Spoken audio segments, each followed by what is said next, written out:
How was your little surprise of a bonus spillover episode last night, little rats, with HRH Collection? Was it fabulous? Now guess what? You get another episode tomorrow already. It's a great week to be a CUTEservative. I'm Alex Clark. This is Poplitics, the first and the only daily conservative pop culture show. Thumbs up this video and subscribe to this channel to support us. Social justice loudmouths Ayesha and Steph Curry are suddenly eating a lot of crow because they're begging their town to not build multifamily units near their home. It's always rules for thee, but not for me with these libs. According to the New York Post, Gen Z women are ditching the birth control pill at record rates. We love to hear it.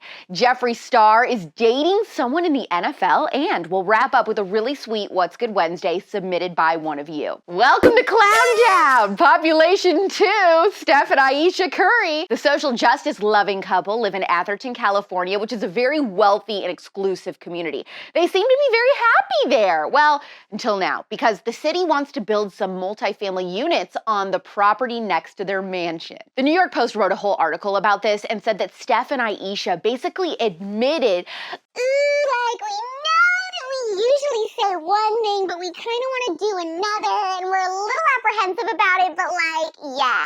What did they actually say? They said, we hesitate to add to the not in our backyard, literally, rhetoric, but we wanted to send a note before today's meeting. This is what Steph and Ayesha wrote on January 18th. Safety and privacy for us and our kids continues to be our top priority, and one of the biggest reasons we chose to live in Atherton.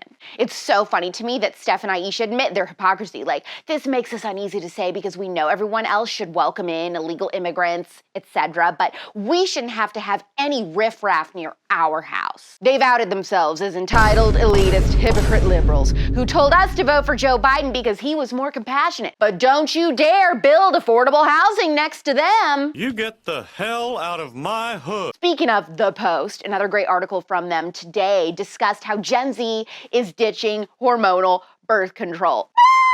Loud noises! The columnist of this article wrote, recently, after 6 years on it, I decided to stop taking the pill. But it isn't just me. Many of my friends are independently doing the same, whether it's driven by concern for their mental health, desire for something more natural, or curiosity about what the world looks like when you're not in a hormonal fog. For more and more Gen Z women, there's an intuitive sense that hormonal birth control might be messing with us and our brains.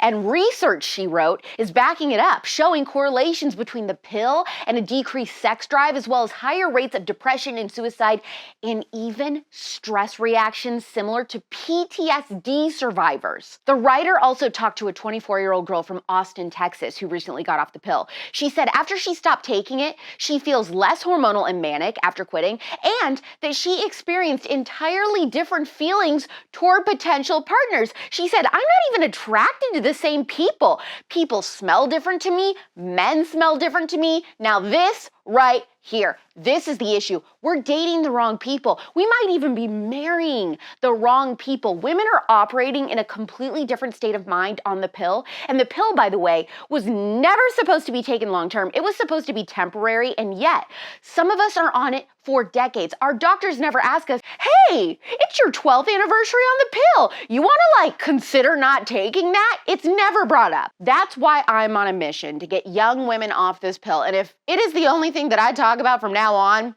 so be it. You're playing golf and you're going to like it. What about my asthma? I'll give you asthma. The internet is beside itself because Jeffree Star is dating a mystery player in the NFL, but no one knows who, and everyone's frantic to uncover his identity. Jeffree posted pics of himself with the mystery man on his private jet, holding hands. We know the guy's white and has brown hair, but that's about it. What's even more interesting is that currently Carl Nassib of the Tampa Bay Buccaneers, Go Sports, is the only openly gay player in the NFL, but he recently went public with his boyfriend, a Danish Olympic swimmer, so it isn't him. That means Jeffree Star is dating someone in the NFL who isn't publicly out yet. I'll leave the solving of this mystery up to the Jeffree Star fans because I personally have got more food documentaries to watch. I think you've had enough. No? Now you've had enough. Every week we pour through your suggestions you send to us through the link on the Politics bio for some feel-good stories to get us through the rest of the week. We call it What's Good Wednesday, so let's see what's good. What's good? We're going to the skies for our story today. A Delta flight attendant named Floyd Dean Shannon decided to sit on the floor with a passenger experiencing anxiety on a flight going from Charlotte, North Carolina to New York City. The passenger was nervous before the flight even took off, and every unknown sound was disturbing to her. And at one point, she actually started crying. That's when Dean Shannon went over to help. The sweet act was captured by a fellow passenger who posted the story to social media. You can see the flight attendant sitting on the floor and holding the hand of the unidentified person. Dean Shannon sat with the passenger for nearly 10 minutes and eased her fears by taking some of the mystery out of flying. The person who shared the photo wrote, "He was just so reassuring, so calming, and was like, you know what? I got you. I'm gonna be there for you. Just anything you need, let me know." And he was so wonderful and reassuring. With every little noise, she'd be like, "What's that?" And he'd be like, "That's okay. That's just the jet bridge pulling away," or whatever the case may be. And that really helped her. This story reminds me of why I could never do this job, because